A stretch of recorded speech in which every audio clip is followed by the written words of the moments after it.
Et si un pasteur vous dit, acceptez Jésus, vous allez être bien, vous allez être heureux.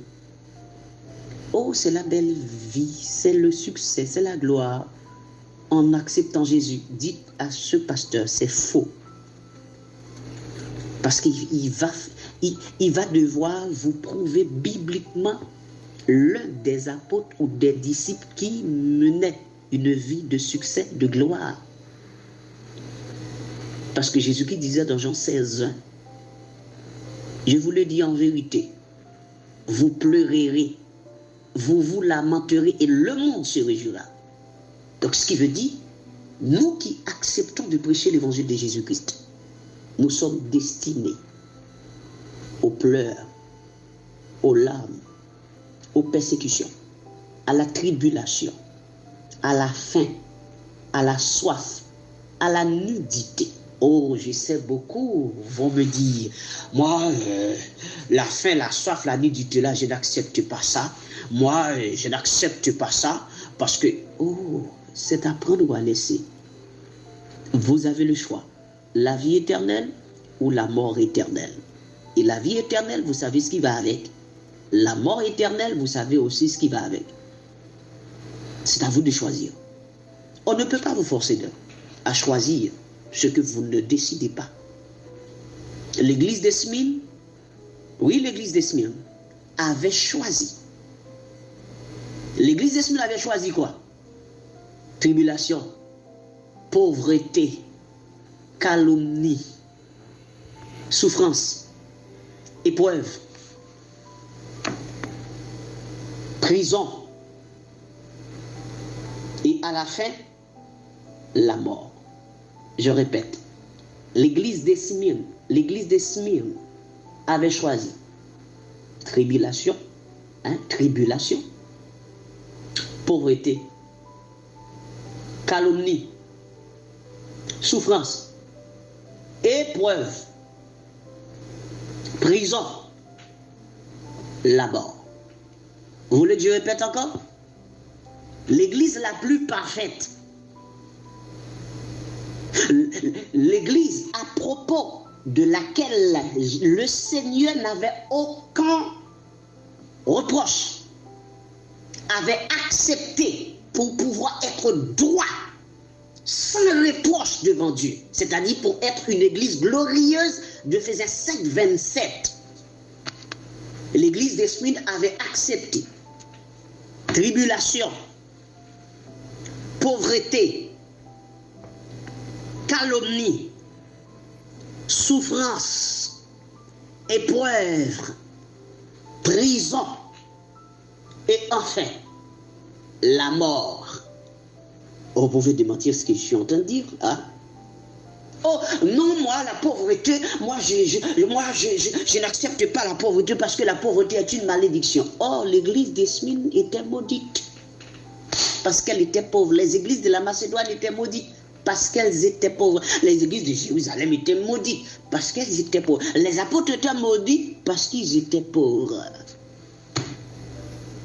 Il y en a un qui m'a posé la question, m'a dit, ouais, tu as dit que les apôtres étaient pauvres, c'est où ça? Si tu ne sais pas ta Bible, tu ne sais pas lire ta Bible, je ne vais pas t'apprendre à lire ta Bible. Donc tu vas lire ta Bible et tu vas trouver toi-même. Parce que si tu contestes ce que je dis, il faut que tu présentes un fait. Tu ne peux pas contester quelque chose que tu ne peux pas réfuter. Parce que la contestation, c'est le refus d'un fait par un autre fait contradictoire. Vous dites quelque chose qui n'est pas vrai, ben je le réfute par la vérité ou le contraire de cette chose. Alors je vais répéter ça à tout le monde, chaque personne. Je le dis aujourd'hui, je donne les textes, après quelqu'un va me demander mais c'est écrit où? Donc je vais passer toute ma vie à répéter ça pour vous. Que les apôtres étaient pauvres.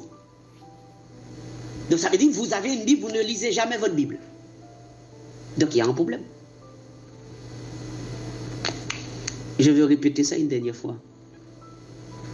L'église de Smyrne, celle qui était sainte, pure, parfaite, irrépréhensible devant Jésus-Christ, quels étaient les sacrifices de cette église? C'est que l'église de Smyrne avait accepté tribulation, pauvreté, calomnie, épreuve. Ok?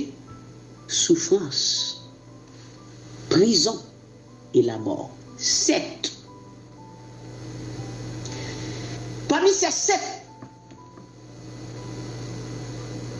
Parmi ces 7 là,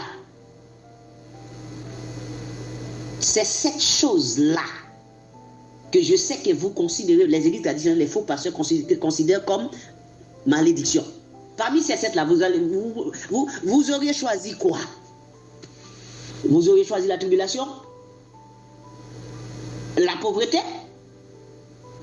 les calomnies, l'épreuve, la souffrance, la prison ou la mort?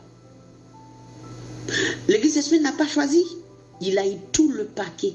Elle a eu tout le paquet. Donc, c'est-à-dire l'église de Smyrne a eu tout le package. Et c'était l'église la plus sainte. Vous savez pourquoi, bien-aimés? Comme disait Proverbe, je crois que c'est Proverbe. Voyons voir, Proverbe chapitre 30. Proverbe chapitre 30. Parce que j'aime plutôt que les soi-disant chrétiens là, quand vous dites quelque chose, il faut bien prendre la Bible et expliquer ce que vous voulez dire. Et en un mot, je vais vous parler, je vais vous répondre si vous... Parce que je sais que vous avez une question en coulisses. J'anticipe la question que vous pouvez avoir. Alors voilà la réponse à votre question. Proverbe le chapitre 30, le verset 6, 7, 8, 9. N'oubliez pas de le noter. Et si par rapport à cet enseignement, ou par rapport au fondement des apôtres, ou par rapport à l'évangile que nous enseignons, on vous questionne là-dessus, vous donnez ces textes, vous ne parlez pas, vous donnez la parole. Proverbe 30, verset 6. N'ajoute rien à ces paroles, de peur qu'ils ne te reprennent et que tu ne sois trouvé menteur. 7. Je te demande 2 choses, ne me les refuse pas, avant que je meure. 8. Éloigne de moi la fausseté et la parole mensongère. Point virgule. Ne me donne ni pauvreté ni richesse. Accorde-moi le pain qui m'est nécessaire. Ne me donne ni pauvreté ni richesse. Ça c'est la loi. Ça c'est dans la loi. Ok? Ça c'est dans la loi. Ne me donne ni pauvreté ni richesse. Mais